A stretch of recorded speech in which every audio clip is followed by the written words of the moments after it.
and good morning to everyone. My name is Frank Reedy. I'm representing the Strategic Studies Department here at JSOU.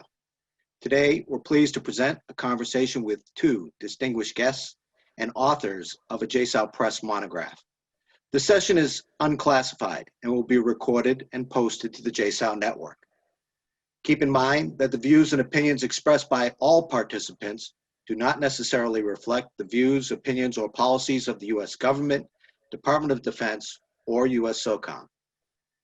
Since unsettled weather or other technical interruptions have a chance of occurring, if you lose connection, then just rejoin the session. If the internet fails you, remember, you can always dial in. If you have feedback or questions after this session, email thinkjsou@socom.mil as indicated on the slide. Today's moderator is Mr. Kyle Garland, Senior Faculty at JSOU. He will introduce the program and today's guests. Hello and good day. Welcome everyone to another online interview of Think JSOU. Think JSOU is an ongoing program that explores research and publications of JSOU faculty, resident senior fellows, leading academics in the wider SOF and international security community. The online collection includes interviews and conversations with authors and researchers and is intended to supplement existing publications, articles, and other active discussions. As always, I encourage everyone to explore the complete Think JSOU collection by reviewing our online offerings posted to the All Partner Access Network, or APAN, and also available for streaming through our library and social media sites. For our online attendees, if you have a question for one of our guests this morning, please submit the question using the Q&A icon on your toolbar. Today we are honored to have Dr. Margaret Ariotti and Dr. Kevin Friday join us to discuss their JSOU monograph titled Informal Governance as a Force Multiplier in Counterterrorism, Evidence for Burkina Faso. Dr. Margaret H. Ariotti is an assistant professor in the Department of International Affairs at the University of Georgia. Her research focuses on political institutions in African democracies with a particular emphasis on Burkina Faso, Senegal, and Francophone Africa. Her book manuscript examines government formation processes in African democracies, concentrating specifically on executive-legislative relations. Dr. Kevin S. Friday is Professor of Political Science and International Studies at the University of Tampa since 2007. His research focuses on West African politics and the interactions between formal governance institutions and the social realities of citizens. He has published more than a dozen articles looking at this interaction. In 2017, Dr. Friday co-founded the Nangoti Institute, a small research institute on the Ghana-Burkina border that trains residents in research design and data collection. Dr. Ariotti and Dr. Friday, thank you very much for joining us today. Thanks for having us. Thanks. Well, it's a real pleasure to have you. I'm very glad you were able to take time out of your schedules to participate in this. Professors, in your monograph, you assert that a counterterrorism effect in Burkina Faso can be more effectively generated by incorporating the range of Burkinabe informal governance providers into joint interagency and partner operational concepts. Furthermore, you attempt to demonstrate how local political legitimacy can be enhanced and the allure of violent extremist organizations diminished by enhancing indigenous informal governance structures. So professors, I'd like to begin my questions, and I'd like to first discuss the application of governance and counterterrorism, and then move specifically to Burkina Faso and your monograph. So my first question is that I think all of our audience members understand the idea of government, but governance is a little bit more nuanced. So can you please help us think about it in the US context and how government is different than governance? Yes. If we think of government as kind of a formal institution, so if we were to talk or take an intro to government in the US class, We'd learn about the 3 branches of government. We'd learn about the government in DC. We'd learn about the state governments. We'd learn about the local governments. In terms of government and these formal institutions, these are quite easy to kind of put into a flow chart, an organizational chart. Governance tends to imply something a little bit less denotative and something more connotative. What do governments do?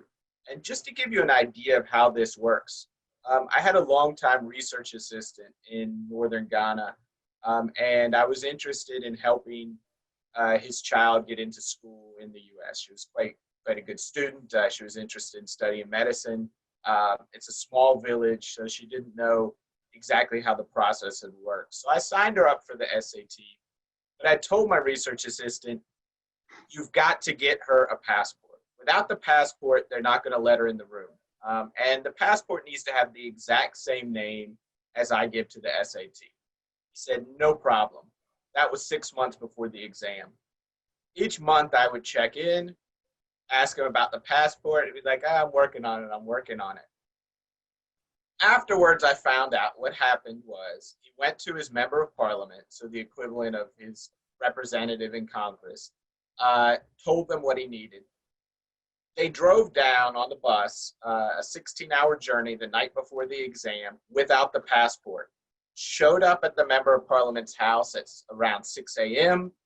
He had forgotten about it, so he went down to the passport office, knocked, made a big stink, had them open it up and make her a passport on the spot. I wouldn't have thought about getting a passport in that manner. Right? I go to the airport, I mail it off, go online. Many of you probably do the same kind of thing. There's a kind of formalized process which is written down, it's easily rationalized. But for my research assistant, that's not the way government worked, and that's not the way he assumed it worked. When you have strong formal institutions, which we have relatively strong formal institutions in the US, in comparison, we have quite strong. But when you have the strong institutions, oftentimes the way people operate in terms of governance is very, very similar to what we think of as the organizational chart for government. When the institutions of formal government are weaker, oftentimes people will solve problems in differing ways. So what we're interested in Burkina Faso is how do people solve basic problems? And we look at 3 different kinds. We look at kind of social welfare issues, we look at public infrastructure, and we look at law and order.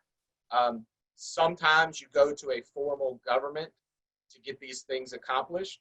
Sometimes you have mechanisms that exist outside of those formal structures. Molly, would you like to add anything?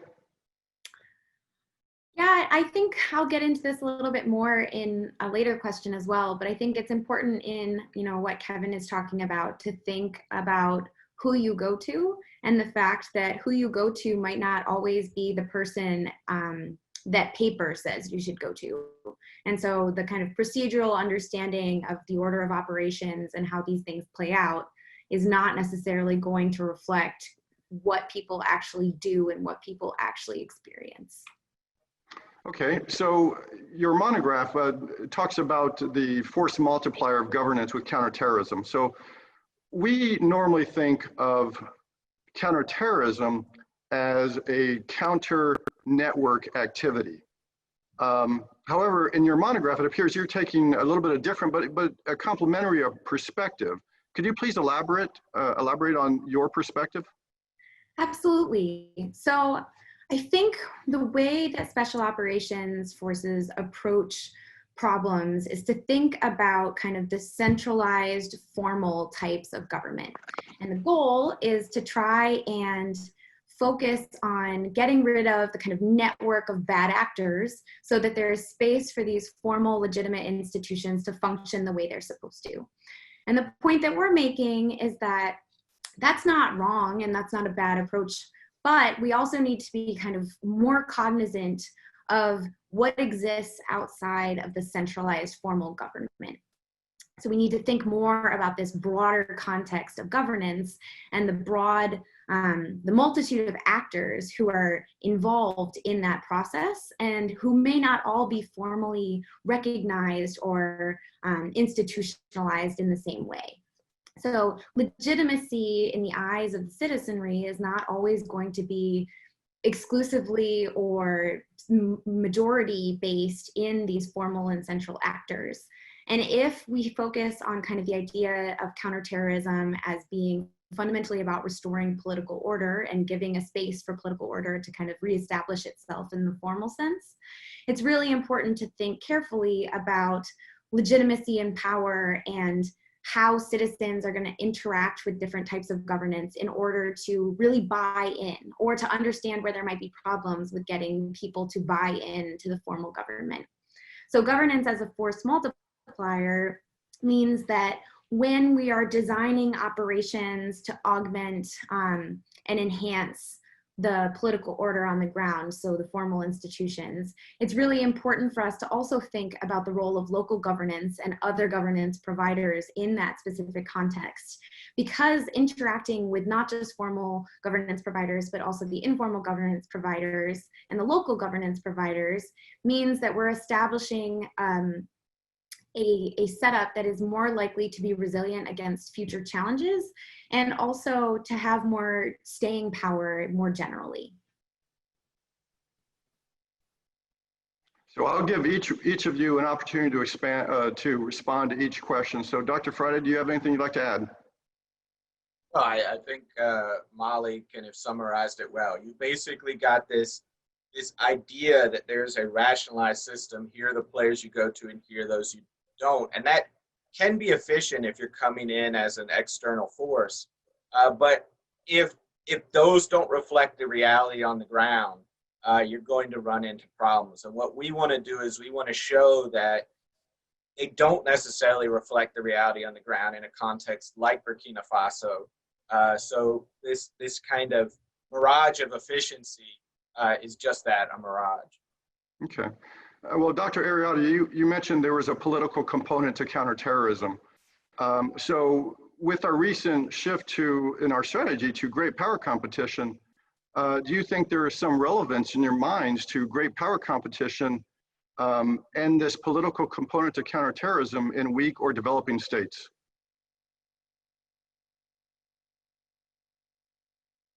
You want me to start that one, Molly? Okay. Think about it as this system that exists in an equilibrium. You live in a society and you and your fellow citizens have problems that you address every day. We mentioned some kind of social welfare, infrastructure, law and order. Those certainly aren't the only ones. Those are big ones. Citizens have needs.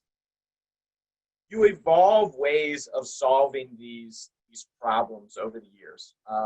Usually you exist at an equilibrium. So you know, okay, I got to go to this big guy up the street if I want to get my power connected. I know that this is the person I go to if I want to get my kid in school. Maybe I know this is the form I have to fill out to get water. When you exist in this equilibrium, it's easy to get outside of equilibrium into kind of a disequilibrium when external forces come into town. And this could be in the form of violent extremist organizations. They can come in and dramatically impact the power dynamics to make some who were powerful before weak and some who were weak before powerful. It can also be the exact same kind of effect when you put a great power into an area. If they're not reading the system well and they're not interacting through these localized channels, they're coming in imposing these preconceptions of what things should look like, they can throw these systems into disequilibrium in a very, very similar fashion. So I think when we look at our model for counterterrorism that Molly and I kind of try to apply here is one which lends itself well to a reapplication in these localized settings to the great power struggles. Dr. Ariotti, anything you would like to add? Sure. And I think it's important to kind of think about the role that history plays in coloring these sorts of great power questions. So, there's a long history of French colonization in this region. Burkina Faso is no exception. There is, some considerable anti-French sentiment. And we asked our survey respondents about kind of their attitudes towards France and the US. And, the US generally enjoys some relatively powerful positive affect in this region, in part because we are compared to places like France, and we were not kind of engaged in these same direct historical relationships. And I think that that is something that is kind of in our favor, although, the role of the French troops with the Barkhane operation and kind of the extensive influence in the Sahel region certainly is something I think to keep in the back of our minds when we're trying to address these sorts of interactions as well. Yeah, thank you. So let's go ahead and move over to Burkina Faso more specifically. And I usually like to start with rather broad questions to make sure everyone in our audience is familiar with it. And quite frankly, I had to look up Burkina Faso and do a little research on it myself. So could I ask you to start with a broad description of the geopolitical and the military situation in Burkina Faso, please? Sure. So I'll give you a little bit of background. Some of you might be more familiar with Upper Volta, which was the previous name of Burkina Faso.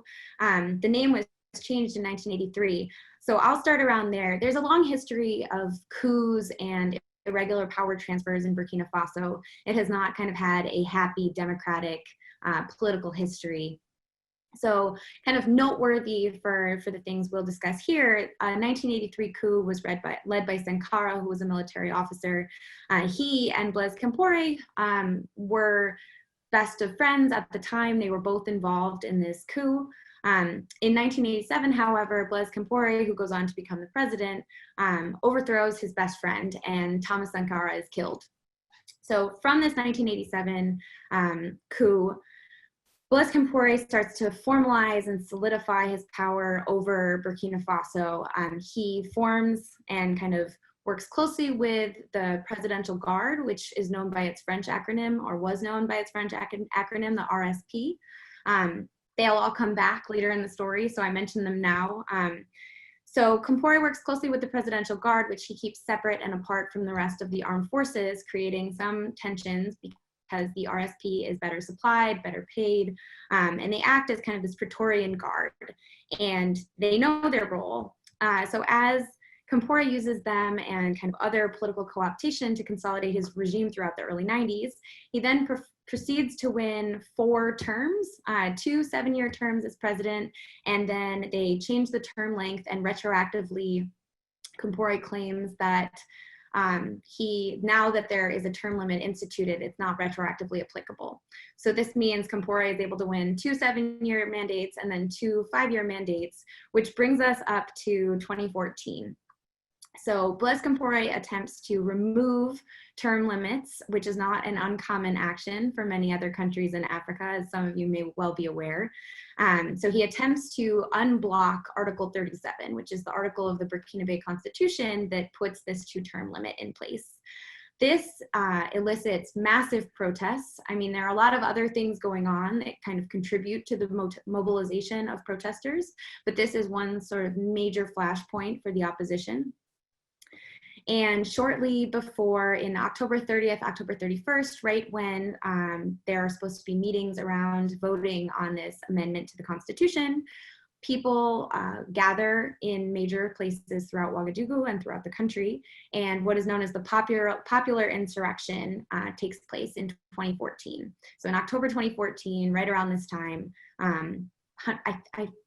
I've seen conflicting totals, but I think the answer is tens of thousands of people at the least gather. Blaise Compaoré, much to everyone's surprise, decides to flee. So he flees to Cote d'Ivoire, where he and his wife are now, and he's become a naturalized Ivoirian citizen. In the time where he leaves and there's general disarray, multiple military officials claim power. All are ultimately forced to step aside in favor of a civilian leader of the transition, Michel Kafando, who takes power over a one-year transitional regime whose goal is to set up democratic elections. So this goes on relatively smoothly until the RSP, the former Praetorian Guard of Blaise Compaoré, the former president, attempts a coup in September 2015, which is about 2 months before elections were supposed to take place. This coup actually fails in part because the rest of the army, who has long not been a fan of the unequal treatment of the presidential guard, So the coup leaders end up arrested for the most part over a period of the next several weeks. The coup is put down and elections are carried out mostly on time, I think with a 1-month delay ultimately. So in the end of 2015, I think beginning of December, the first democratic elections in Burkina Faso were held after this one-year transition has been carried out.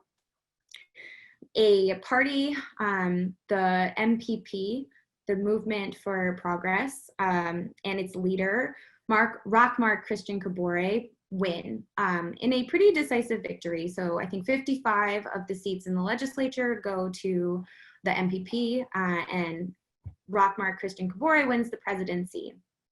So in 2016, he takes office. The legislature is called a session. Marc Christian Kabore, the current president, names a prime minister and the rest of the cabinet, and the democratic, the democratic regime begins officially. In terms of kind of ongoing geopolitical things of note, obviously the insecurity that has been kind of plaguing the Sahel region in general, but particularly Mali, Niger, and now Burkina, has only continued to grow in the recent years. So the new government that was appointed in 2016 was immediately faced with the Splendid Cafe bombing that killed, I believe, 31 people. So it has not let up since then. The number of fatalities has increased. I think Kevin will show maps later on that kind of show the size and the geographic location of these attacks.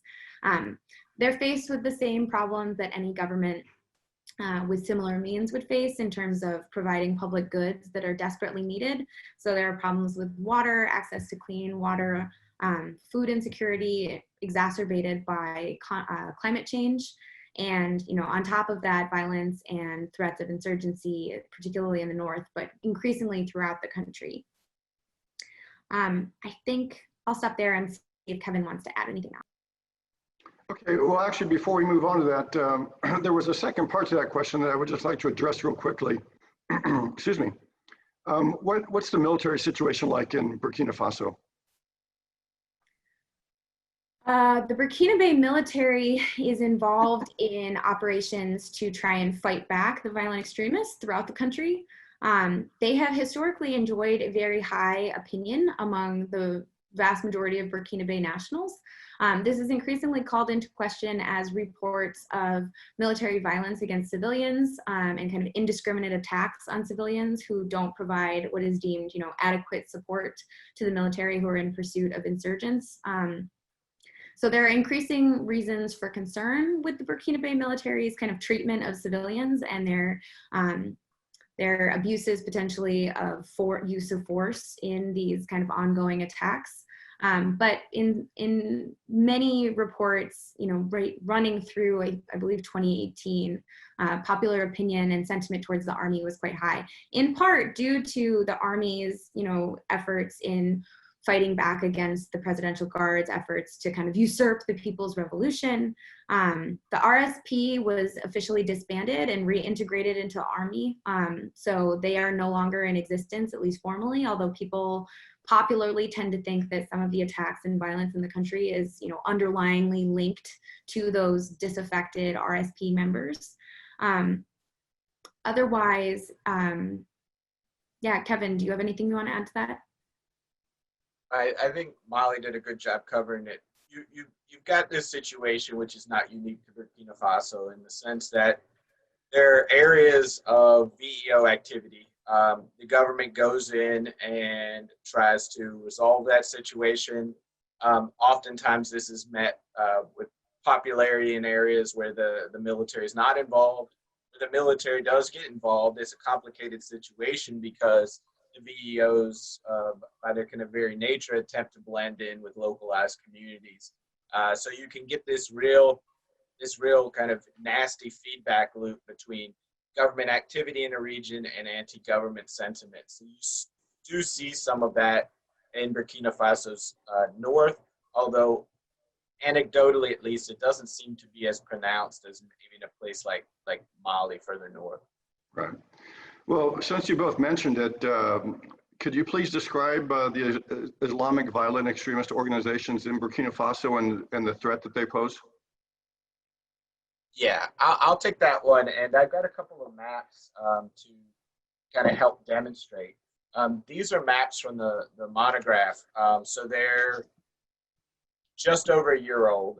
They would have covered the 5-year period that ended in June of last year. I finish it up with a map that kind of covers that last year. But I want to kind of focus on a couple of things here. The first 2 maps are the primary VEOs operating in Burkina Faso today. And one of the questions in the kind of Q&A box talks about ethnic groups. And this is really one which these maps are tinged with an answer to that question.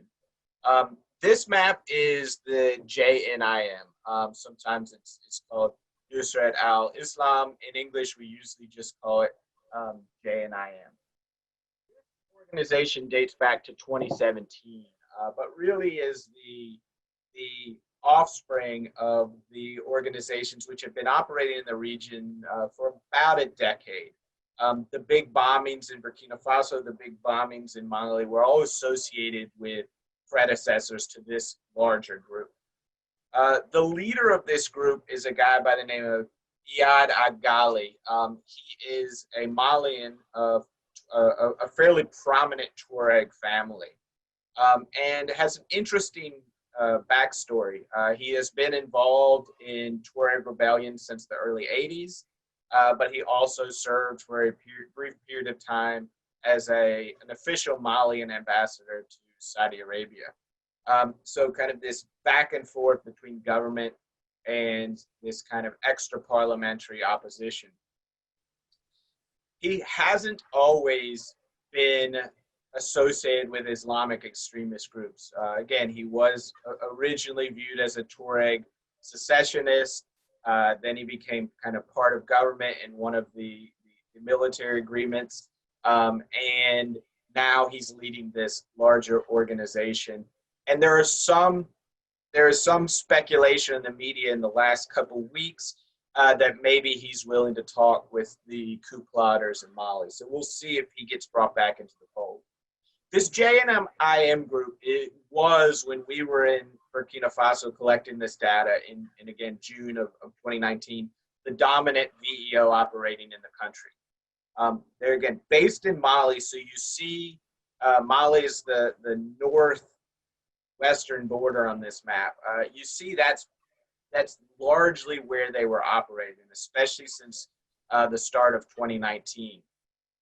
They were by far the biggest in terms of number of activities, but also in terms of number of fatalities. Can we look at figure 2, Kyle? This next group is the Islamic State. Sometimes it's referred to as the Islamic State of West Africa. Sometimes it's referred to the Islamic State of the Greater Sahara. These are 2 related groups. This is led by another Malian, Adnan Abu Walid al-Sahrawi. He is not nearly as kind of politically loud as Agali, and he doesn't have nearly as long a history. This group has existed since 2015. They're based a little further to the east near Gao. So you see their profile in this map is a little bit further east. This group was not a major threat, and they seem to be on the diminish when we were there in June. They have picked up steam since there. So you've got one group, which is primarily Tuareg, operating in Mali. You've got another group, which is operating in Mali and Gao, but draws much more heavily from the Pool population or the Fulani or the Fulbe populations. there are reports. It is anecdotal. We haven't tested this with evidence, but there are reports that these two organizations are starting to engage in minor skirmishes. I say minor. Sometimes there are dozens of casualties associated with it in northern Burkina Faso over territory and over control. So this is something to look out for. I don't know if it's necessarily a trend, but it's something which is there. All right, can I see slide 3, please? All right, this is a minor group which you're starting to see. Ansar al-Islam was much more important previously, so I'll kind of jump over them just to say that these JNIM and ISIS are not the only groups which have operated. They are the two dominant ones today. One more. This is the Cogluego. Molly, I think, is going to talk about this later. I left this slide in, though, because I want to show you how complicated this environment is. If you're talking about VEOs as a potential threat, and soft operators are looking at VEOs as a potential threat, we're talking about multiple iterations of these. We're not talking about just one community which is causing the deaths, and not all of these would be even categorized as Islamic organizations. One more. Molly talked about these old guard in the military. There have been lots of speculation that they are behind the unidentified attacks. I don't know if that's necessarily true. I suspect it's probably not, especially in the far north, although it could be what's going on in the country's west, where it's a bit more puzzling where these groups are coming from. Right. Last map. And this is the year afterwards. So this is essentially today plus a year ago. So that time period. And what you see is what was starting in January of 2019 as this major uptick in terrorist events in Burkina Faso has continued through today. They have not slowed down. The north is still by far the dominant area of dispute, although you're seeing these ISIS-affiliated groups coming in from Niger to the east, and you've still got those kind of strange events out in the west that are a little bit harder to pin down or to tag to one of these organizations. Well, thank you very much. You referenced a question from one of our audience members, and I'm going to get to that right after, but since we're talking about these violent extremist organizations, and I'll leave the slides up for one more question, but can you tell me how all these VEOs interact with each other?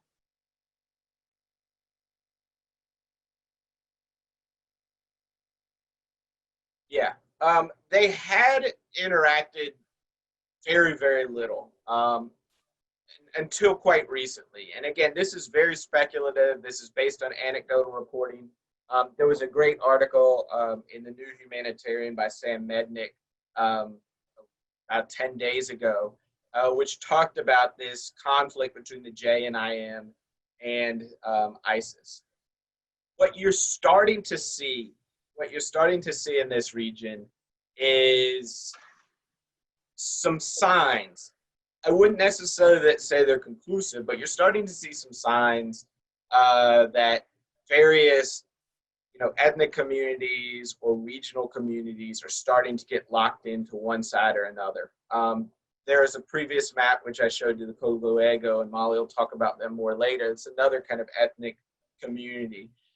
And in some cases, these are looking a lot less like events targeted at the government and a lot more like two different communal groups in a region going at each other in a more traditional kind of civil war. It's complicated. And in this region, it's very difficult to get data on what these VEOs think, right? We can get data on what they do. It's hard to get data on what they think because they're not answering our surveys. Okay, well, Dr. Fridy, you referenced a question, and for the audience's benefit, I'd like to read the entire question and then have either one of you respond to it, please. The question reads, given the current tribal dynamics of Fulani and Tuareg communities, especially along the northern and southern borders, how would you suggest U.S. Special Operations Forces interface with these extra governmental authorities without alienating the central government and still facilitating the marginalization of VEO elements? You know, I think being conscious that this is a group with whom you need to interface is already, you know, half of the point that we're trying to make, right? So I think traditionally we wouldn't even be thinking about interfacing with these groups because we would just assume that the central government, the formal government, kind of has channels and access and the ability to kind of get all of their people on board. And the point that this monograph makes is that that may not be the case in places where the formal state is less developed and kind of less strong over, equally strong, I guess I would say, over different groups in different regions and different parts of the country. And I think, you know, one thing that it's important to bear in mind is the reasons why these groups have become marginalized, right? It didn't happen overnight. It wasn't an accident. It was kind of this series of strategic choices made by actors on all sides, right? So part of the reason that a lot of communities in the north, including, you know, Fulani, Tuareg, which I think are a little bit less present in Burkina, and, you know, Fulbe being kind of another name for these same nomadic groups traditionally, is the fact that part of why they are marginalized and less likely to be a part of the formal governance in states like Burkina, but I imagine this would also be more broadly applicable, is that most of the schools during the colonial period were run by French missionaries. And so those groups for whom Islam played a major role in their lives and their kind of organization, they were, you know, reasonably hesitant to send their children to missionary-run Catholic or Christian schools. And as a result, that means that there is a long history of them being less likely to be integrated into formal centralized school system, to the extent it's even really an option in some of these places, meaning that they're more likely to pursue degrees through madrasas and kind of proceed through a diploma hierarchy that is not necessarily formally recognized by the Burkina state. So in Burkina, there were discussions around recognizing these different competencies and these different diplomas that are not formally issued by the French language kind of centralized school system. Because those are not currently recognized, at least not last that I saw, this means that you're going to have fewer people from those communities to achieve French fluency and have the required degrees to be able to apply for government civil service jobs, for all parts of the bureaucracy, integrate the formal economy in general. It's going to be more challenging because you can't prove these sorts of skills that are desired. And so I think recognizing that there's a long kind of backstory to why certain groups are or are not represented, and kind of what that means for how you interface with them and kind of what their baggage might be as a result is really, really important. And just asking that question to me is already kind of a great sign that we're thinking beyond just the central government officials and the people that we might, you know, normally have jumped to immediately. Just to add, one of the things that the question kind of implies, I think, is spot on, and that is a lot of this is about resources. Burkina Faso is one of the poorest countries on earth. You know, depending on who's doing the measuring and how they're measuring, it could be in the bottom 5, it can be in the bottom 15, but it's down there. Mali and Niger are right in that general vicinity, so this region is quite poor. When you come in with resources as an external power, as the U.S. does, if you start to tell the central government, hey, we're going to take these away from you and start giving it to other guys, you can imagine them getting their hackles up, because these are important resources and they're a tool that you can use to stay in power, you can use to kind of fulfill campaign promises, you can use maybe to line your pockets. You know, there's all kinds of things you can do with that. So this is something which is not an easy sell. I don't want to make it seem like, you know, you make friends with the Fulani up north and it's going to solve all of your problems. On the other hand, ignoring them and assuming that the central government is going to work on their behalf also kind of elicits certain blind spots. So it's good to be kind of cognizant of that as well. Okay, thank you. I do want to take one more question from our audience members. And it's as a result of mentioning nomadic populations. The question is, are there structural gaps in support between the central government and these nomadic populations? And if there are, is this something that VEOs are able to exploit?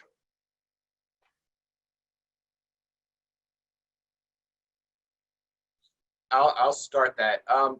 Yes, there are, in our study, we look at governance provision and we look at kind of where people are going to meet certain needs. And what you start to get in the north, where your nomadic populations are more prevalent, a lot of these populations are no longer nomadic. You know, traditionally they've been nomadic, but most of the Fulani have settled at this point in time. There's still some who migrate yearly. The Tuaregs, there's still quite a large population which are nomadic. But again, there are Tuaregs in Burkina Faso, but they're not as prevalent as the Fulani. So when we think of these traditionally nomadic populations who have settled, even those folks are not going to the formal governance providers nearly as much as those who have kind of what you might think of as the agricultural communities in the South. Government just hasn't stretched, formal government hasn't stretched up there nearly as much. The roads aren't as good, the access to electricity is not as good, the access to water is not as good. And what we found is that people disproportionately in the north are turning to either these kind of very kind of self-help associations, your family, your kinship network, or they're turning to what are some of the most informal versions of government, these kind of village advocacy organizations. So when you don't have those government coffers at your disposal, when you don't have people, you know, when you rely on much more informal networks and they're not well oiled with resources, you're going to need a lot of stuff. And it's not as if people in the South don't need stuff, but the people in the North disproportionately need stuff. And if a VEO comes in and offers these things that you need, you can see why people might even make that rational choice to say, yeah, let's take it because it's needed. Dr. Ariotti, Dr. Friday mentioned the Kogo Owego a little bit ago. Can you please tell us what they are and what do they play in political stability or instability? Yeah, so the Kogo Owego are basically militias. So a term we've heard more recently are these community-based armed groups as well, or these are auto defense groups whose kind of purpose and their stated mission is to defend their villages. And so the Kogo Owego start to get formed predominantly by the Mossi. And I think it's really important to kind of note this. So Burkina Faso has not had a history of ethnic conflict. Ethnicity has not traditionally been a particularly politically salient dimension of Burkina Faso politics.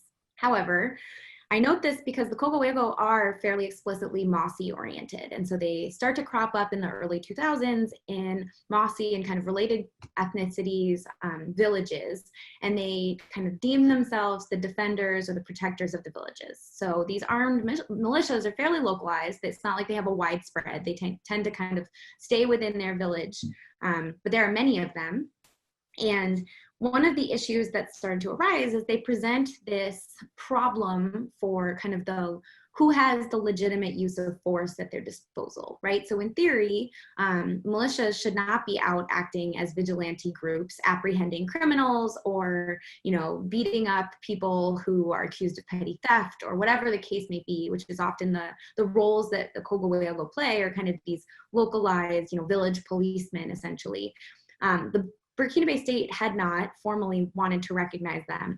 I think they have started to more formally kind of address these groups, but for a long time, the formal government under Roch-Marc Christian Kabore, the current president, tried to really sidestep the question because often the Kogo Owego are helping to reinforce the military, the police, the gendarmerie, wherever the case may be. But there's no getting away from the fact that these are essentially individuals who are armed, taking the law into their own hands without sort of a formal basis in the formal political structure. The reason the fact that their Mossi has become increasingly relevant is because the groups are associated with particular ethnic groups, and the people who they often attack, and there have been instances of kind of village on village fighting, which Kevin pointed to in the map that showed where the Cogohuelgo have been quite active. It has taken on kind of an ethnic tone that is very uncommon in Burkina, where these Mossi-dominated militias are attacking Pole or Fulani villages, often burning them, killing or severely injuring, bystanders or officials, chiefs within the community. And then there are kind of these retaliatory attacks. So the Mossi attack a Pole village, the Pole retaliate. We've seen a lot of these stories of violence in the areas around Arbinda in the north of Burkina, which is near where the map that Kevin showed had kind of that long string of Cogohuelgo attacks. So I think it's really important to think about the informal structures of governance, not just in terms of who provides the public goods, but also in kind of the traditional sense of state building, who controls the use of force, right? Who controls kind of the legitimacy to punish and to, jail people, whatever the case may be. So the role of the Cogohuelgo has been quite fluid. So again, sometimes they work with the government, sometimes they've been quite helpful in apprehending suspects. Other times they're kind of off doing their own thing, and they've been accused of quite a few excesses, and there's this concern about the growing ethnicization of their conflicts. Kevin, I don't know if you want to add anything there. No, I think it's very kind of similar dynamic to what we've seen with these terrorist groups. People want certain things from their community. If you're if you're a farmer or if you're a pastoralist, right, you want basic security. You see your neighbors have access to water. You might want electricity so you can watch a soccer match. These are all kind of important things people want. And if you don't have them, you create this void. If the formalized state is not going to fill it, and they might even be the preference here because they have more resources than all of these other organizations. If they're not going to fill it, the VEOs or the Cogohuelgo, they might seize that opportunity. It's a way to build prestige. It's a way to gain access to resources. So I mean, it presents an opportunity for these groups, and Cogohuelgo, with law and order, are filling that void. Well, thank you. I want to ask you one more question about the overall geopolitical environment there before we move specifically to your monograph. And the question actually comes from one of our online audience members, and it's about Chinese influence. And for those of us who were here last week, I talked to a China expert who was actually in Africa at the time, and he said he sees Chinese influence quite a bit all over the continent. And he used to live very close to Burkina Faso in Côte d'Ivoire, Ivory Coast. So what have you seen with China's role in either stability or instability in that region? Burkina Faso was actually one of the few holdouts about disowning Taiwan. It only happened that they went ahead and acknowledged mainland China as the one China 2 or 3 years ago. There is not a strong presence of Chinese within Burkina Faso. One of the things that I think you will find across Western Africa is that the Chinese, much more so than the kind of, if you think of these geopolitics as the old kind of Cold War metaphor, where the Soviet Union and the US were willing to battle it out over territory, the Chinese seem to really have an aversion to conflict. In terms of, they don't want to go in regions. They want regions which to get the resource. There's not a huge presence of Chinese in Burkina Faso. Burkina Faso does have resources, but those resources can be gotten much cheaper and with much less security problems in Ghana, so they're going to get them there. Well, thank you. I want to use the last part of our interview time to discuss your monograph. As I mentioned in the introduction, the title of it is Informal Governance as a Force Multiplier in Counterterrorism, Evidence for Burkina Faso. So can you please describe how this is possible and why did you chose Burkina Faso as your case study? I'll start that off. I'm going to answer the question in reverse order. So I'm going to talk about why Burkina, and then I'm going to say the force multiplier. Two reasons for Burkina Faso. One is Burkina Faso is kind of one of those classic gray zones. There is a conflict going on there, but it's not recognized formally as a civil war.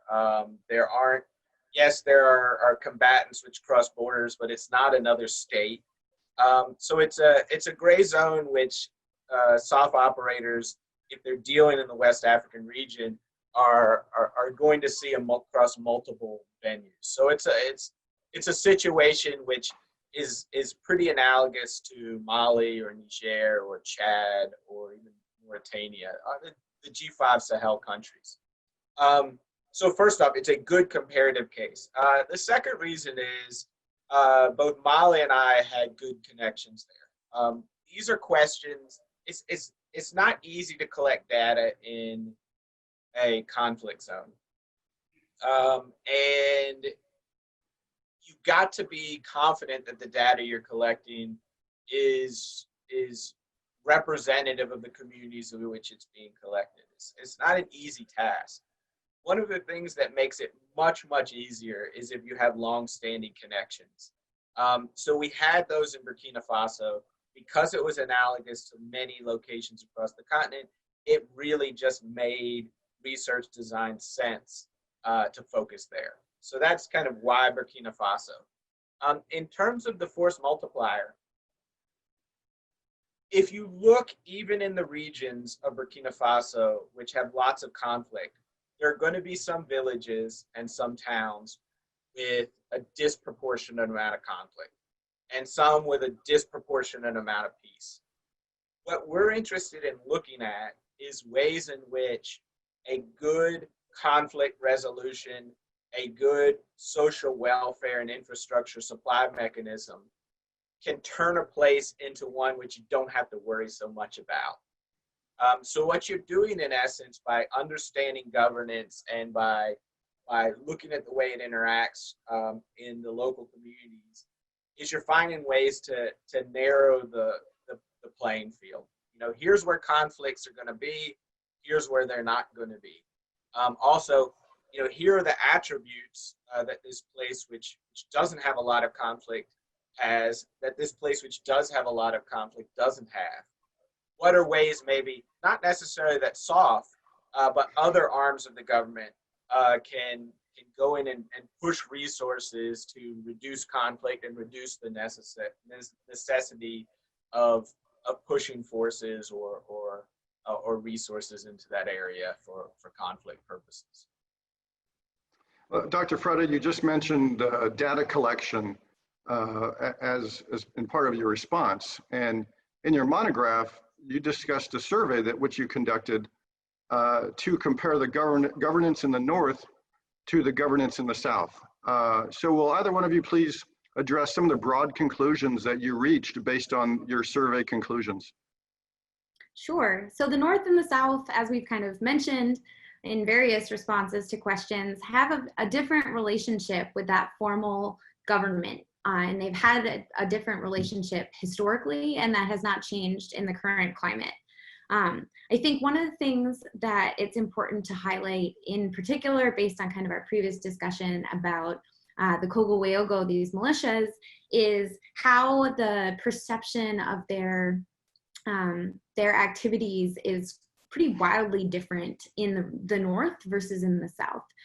So we divide by the North and the South because, as the maps that Kevin showed kind of made quite clear, the North has experienced a different level of violence and kind of a different level of insecurity than much of the rest of the country. And these, attacks and the violence has started to spread through different parts of the country now, but that's a more recent development. It's been concentrated in the north for quite some time now. So one of the big differences is that people in the north are much more likely to see the Cogoego as problematic. So the north has fewer Mossi traditionally. They have more the pull who are going to be excluded and potentially targeted by Mossi ethnic militias like the Cogoego. But even in the south, where people expressed more support for the Cogoego, I think it's important to note that our survey assistants, noted that a lot of respondents were reticent to kind of express their hesitation about critiquing the Cogoego. And this is partly because the Cogoego are armed and they are often important and influential members of the community. And so it's not easy to kind of speak out in a small village against the people who have the guns and the people who are influential and powerful members of your local community. So the South were also more positive on the subject of the armed forces of Burkina Faso. So, changing tacks to focus more on the formal armed presence. So the armed forces of Burkina are viewed quite positively by the North and the South, but with these kind of reports that have increasingly come out in the past year and a half, I would say, there are kind of concerns that violence is starting to erode that historically strong support for the Burkina Faso armed forces. In terms of governance outcomes, one of the things that was very interesting to notice, and Kevin mentioned these village development councils earlier, they're known by their French acronym, the CVD.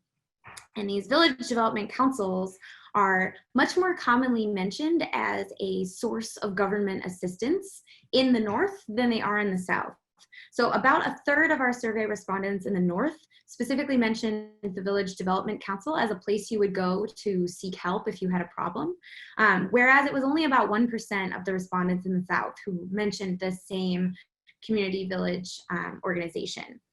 In the South, what was interesting to note is that chiefs, traditional chiefs, tended to matter more. And again, the Mossi has a traditionally strong chieftaincy, and so it's less surprising that areas with more Mossi citizens are going to maybe rely more on this structure of the chieftaincy than they would on these local village councils. And the local village councils are formalized to some extent, but as Kevin noted earlier, they're kind of the least formal part of the formal governance structure. And then finally, Kevin mentioned this earlier, but I think it's important to mention it again. Very few Burkina Faso surveyed reach beyond their family and friends. So there's a strong reliance on your close kind of family members, your connections, your friends. It's more common in the North, but it's still common generally. Religious leaders play a stronger role than they do among in terms of people cited as a resource that you could contact. And generally, there is a low expectation of assistance from the central government. So we asked some questions about how long do you think it would take for assistance to show up if you had a problem? How long would it take you to get to a hospital by moto? And generally, kind of the time estimates given by Northerners were much, much longer than those given by Southerners, which reflects, I think, the uneven kind of distribution of services and a variety of other issues that we've hit on in other questions. And I'll leave it if Kevin wants to tackle.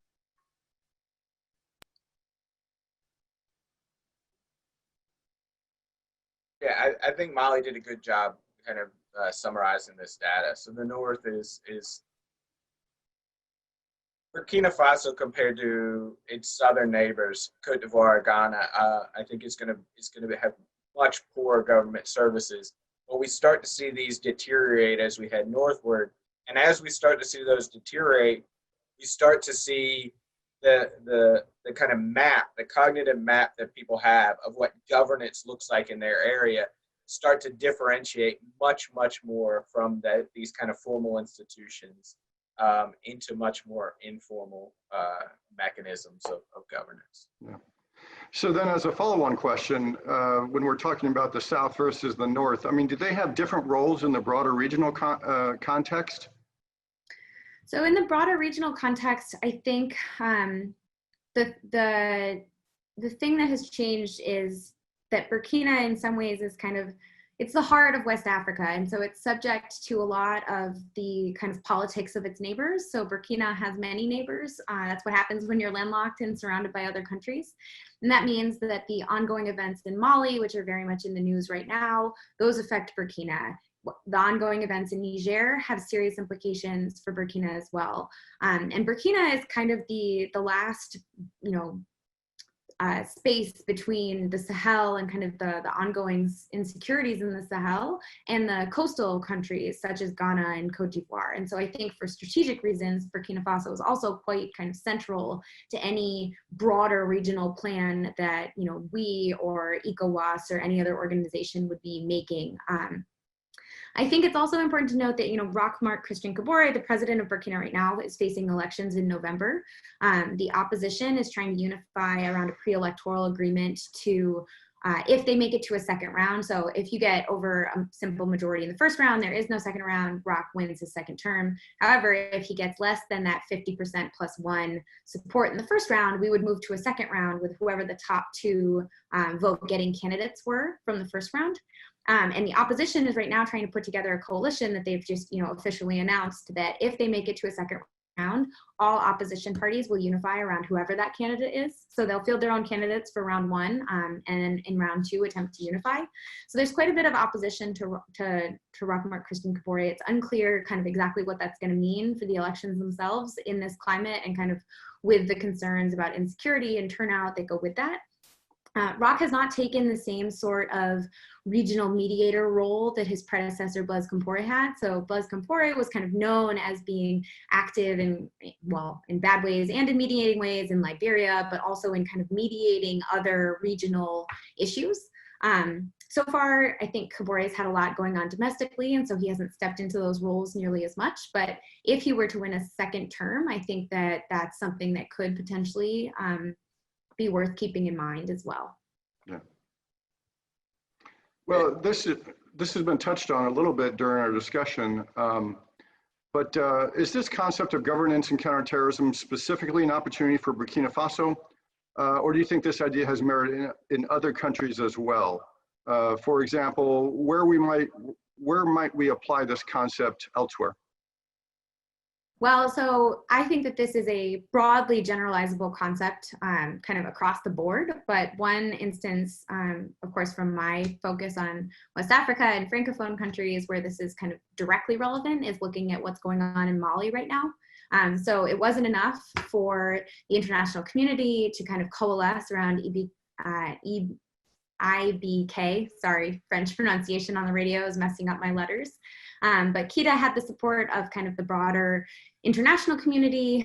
When there were problems in 2012, we rushed in to back up the central government, the French did, and that's been contentious, and that's been the root of ongoing problems in Mali as well, right? We didn't kind of do enough to address these marginalized communities, to address the real situation of governance on the ground, to really understand where the different types of power and types of legitimacy were being exercised. And I think that what we're seeing now is a direct kind of result of that. So I think moving forward in Mali, one of the things that is going to be extremely important for everyone to keep in mind, including whoever ends up taking control of the transition of however long it'll officially be when it's formally announced, I think is to bear in mind the fact that legitimacy is not kind of controlled by the same people in the same way in the same places. And I think that integrating that into your vision of Mali's future is going to be extremely important for building the kinds of coalitions that create resiliency for Mali in the future.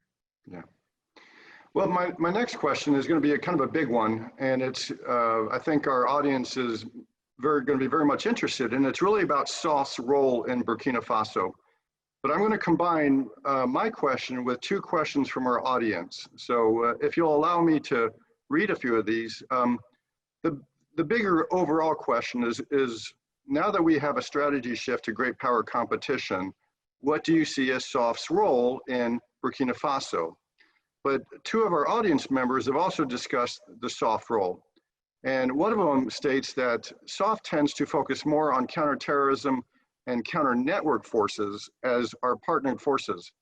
And so he's asking you, do you think that maybe we should have a shift in our emphasis to more of a civil affairs type of capability. And then another person is asking about, we as JSOU, since we are the educators, how should JSOU educate the enterprise to utilize these informal governance structures to enhance our soft mission set? So kind of a big question, so I'll let you go on it, but what do you see as SOFT's role? All right. I'll start this one, and I'll start with the great powers, and then I'll move into the kind of mission set. I mentioned before that China really doesn't like violence and chaos and instability. It's not what they're interested in terms of extractive capacities. But they're not the only potential adversary in the great power competition. Right now in Libya, there is a kind of a proxy war going on between Russia and Turkey. When the government of Mali fell, we don't know yet exactly what to make of that, but Turkish Twitter was full of all kinds of accusations that they are the ones that had freed the Malian people from their French oppressors in this coup. There are lots of other players, and those are the two big ones, but that are in the region and have interests which might conflict with U.S. International relation interests. So while China likes to have relative stability, countries like Russia and Turkey really thrive in this much more chaotic atmosphere. They're not interested in building infrastructure. They're interested in taking advantage of a kind of a void of power and filling in one of their allies. So if I were kind of interested in soft, but more kind of DoD policy, these would be the kinds of things which I'd find really, really concerning. Those much more than the Chinese. And the reason is not because the Chinese is not a competitor, but the ways in which China interacts are oftentimes ways in which other mechanisms within the U.S. government are better equipped to deal with. Things like our trade ambassadors, commerce, even companies. Right? These are kind of frontline players in that competition with China. Whereas SOF is much more likely to play a role in the kinds of competitions that the Russians and the Turks are interested in engaging in the region. Dr. Ariotti, do you want to add anything to that? No, I think Kevin really hit on everything that I would agree. I would really reinforce his message too with regards to maybe thinking about the comparative advantage that SOF has with respect to other US government agencies. And, you know, like Kevin says, maybe the front with China is not SOF's territory in this particular context in the same way that SOF can kind of be better leveraged to address other challenges in the region. Right. And I think that that's a valuable piece of thinking that could perhaps be integrated too into the broader SOF training, where we think about kind of what are the situations where SOF is the best equipped to respond versus, you know, what are other situations where maybe it's better to see if a different US government agency is better equipped to kind of take the lead position. Yeah. Well, I'll just ask straight out then, since we have limited resources, do you think it's better for the US to focus on counterterrorism in this country, or do you think it should be more building partner capacity, foreign internal defense, civil affairs capabilities? If I had this pot of money and was asked, which I'm not, by the way, but if I was asked kind of how these resources best be used, infrastructure is the way to go. I mean, this is a weak state with very, very poor populations. And the more development you can get, which is again, I don't think SOF should take the lead in those kinds of areas. They should in terms of bringing stability to a region, which can add to this development. But the more infrastructure, the more development you can get, the less ripe these areas are going to be for both the great power kinds of conflicts with the U.S. but also these VEO activities. Yeah. So, okay, we've been going about 70 minutes, so I'm going to ask you one final question. And what the question has to do with integrated campaigning. And I just want to make sure everyone is clear on what that term is. So I'm going to read a quick definition of it. And this comes from the 2018 Joint Concept for Integrated Campaigning. It is basically integrating military activities and aligning non-military activities of sufficient scope, scale, simultaneity, and duration across multiple domains. So my question is, what does this monograph tell us about integrated campaigning?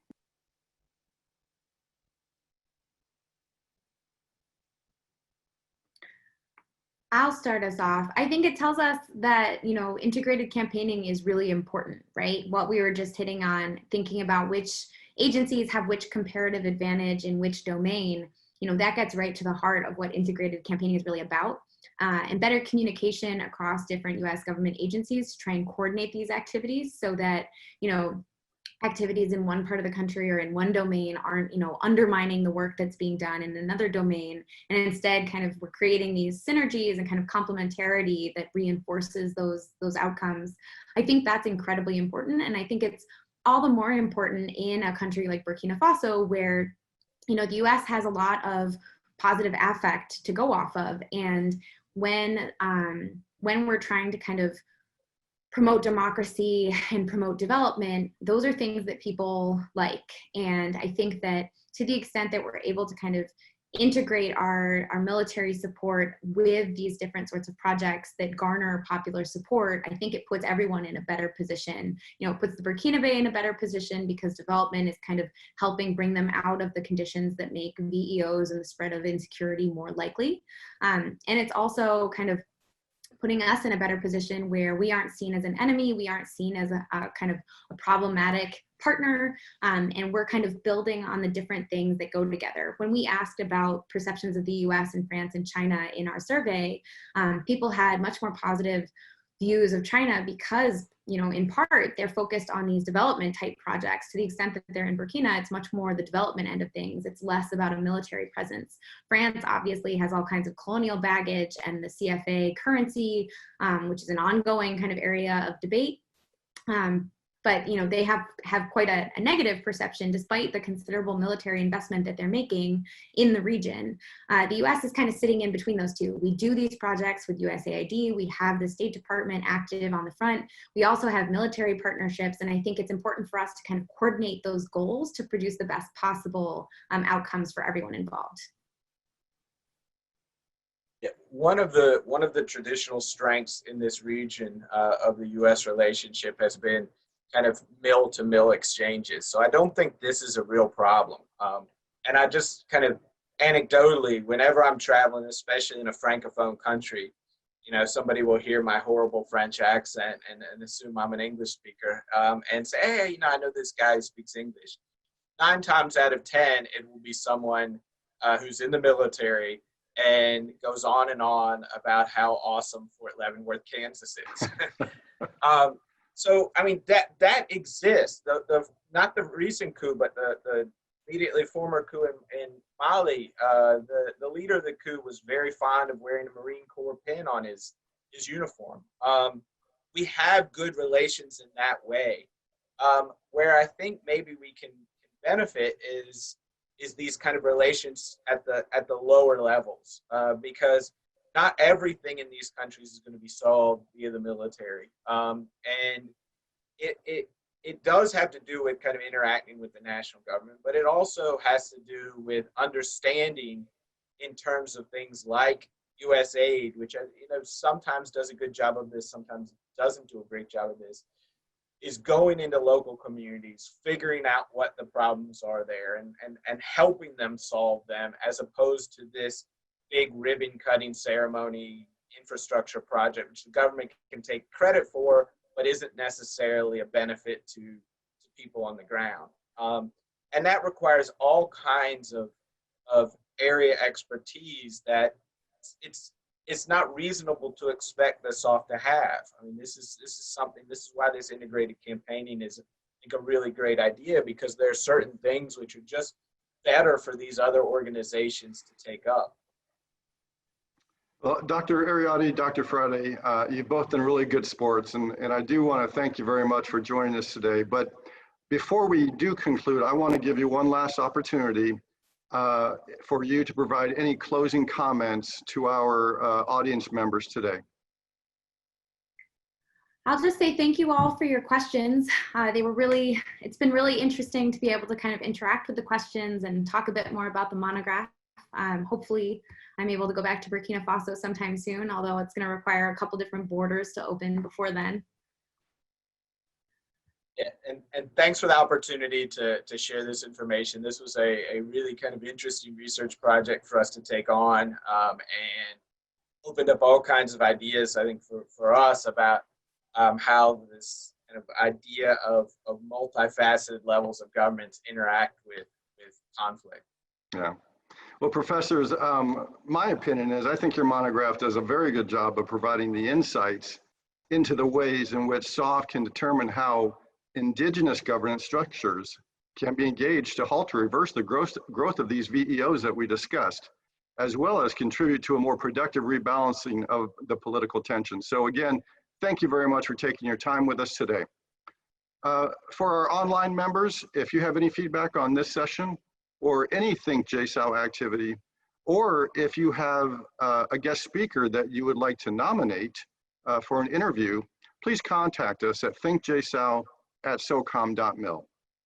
And as I always do, I do want to close by once again encouraging everyone to explore the complete Think JSOU collection by subscribing through the library, APAN, or on JSOU's social media sites, such as YouTube, where all of these interviews are loaded.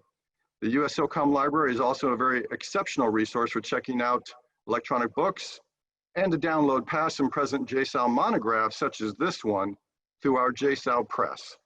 And of course, everyone can always check out our upcoming courses and events on our website, which is www.socom.mil/JSOU.